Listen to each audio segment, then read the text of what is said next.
Good day. This is Mission Control Houston, where our team of flight controllers is watching over the systems aboard the International Space Station as it orbits 240 miles above the North Pacific, heading for a crossing of the Pacific Northwestern coast in just a few minutes.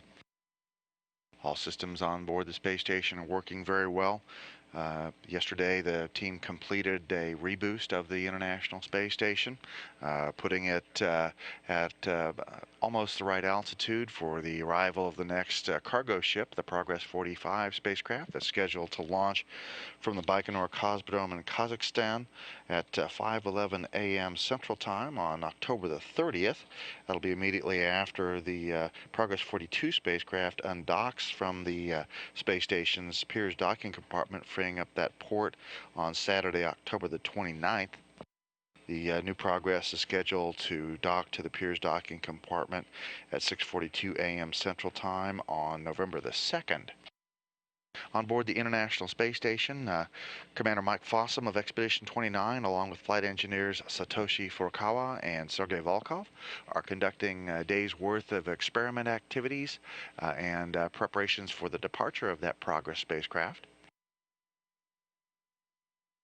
They started their day about 1 a.m. Central Time and have been working on a variety of different experiments. Furukawa working with some educational activities in the Kibo laboratory module provided by the Japan Aerospace Exploration Agency, and with the construction of some Lego bricks, which were part of an educational experiment set up to the International Space Station. Commander Mike Fossum has been working with the capillary flow experiment, which is a fluid physics experiment that investigates how fluids move up surfaces in microgravity that could lead to future improvements in tanks for spacecraft that use this property to get flow of the fuel to their engines in the microgravity environment. The team on board the space station also has had some help from Mission Control, taking some images of Tropical Storm Ophelia over the Atlantic Ocean. Here's a video replay of that view of Ophelia. It's a Category 3 storm now at 150 miles per hour. It's moving north-northwest at 12 miles an hour to far east of the Bahamas and not threatening any land masses. This was one of the items in the crew's Crew Earth observation targets for today, as it pulled away from the northern Leeward Islands, heading north-northwest out over the open waters of the Atlantic.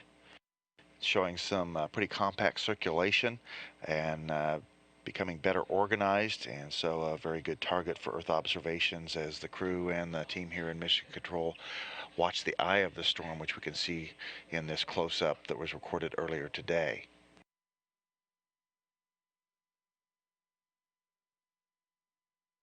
The crew on board the space station also taking some pictures of the configurations of the different experiment racks on board the International Space Station in preparation for the arrival of the next members of the Expedition 29 crew, which are scheduled to launch from the Baikonur Cosmodrome in Kazakhstan on the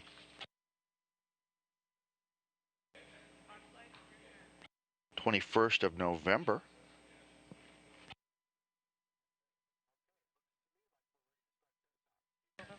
That'll be, correction, November 14th.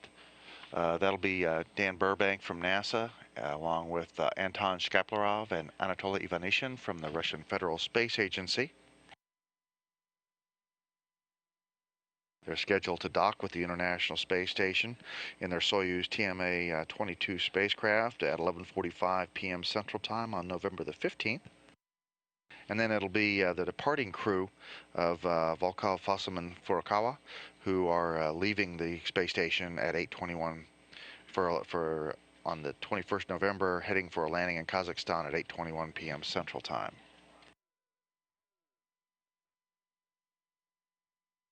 Crew on board the space station now conducting some VHF communications checks with a couple of ground stations in the United States as we are passing over these opportunities in preparation for possible emergency communications in the event that we would not be able to use our tracking and data relay satellite system, which is the normal high rate communication system used by the space station for space to ground transmissions. Today in Mission Control, Courtney McMillan is the flight director in charge of the activities and the team here.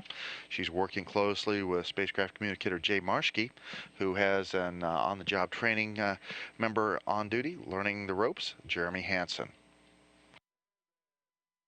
This is Mission Control Houston.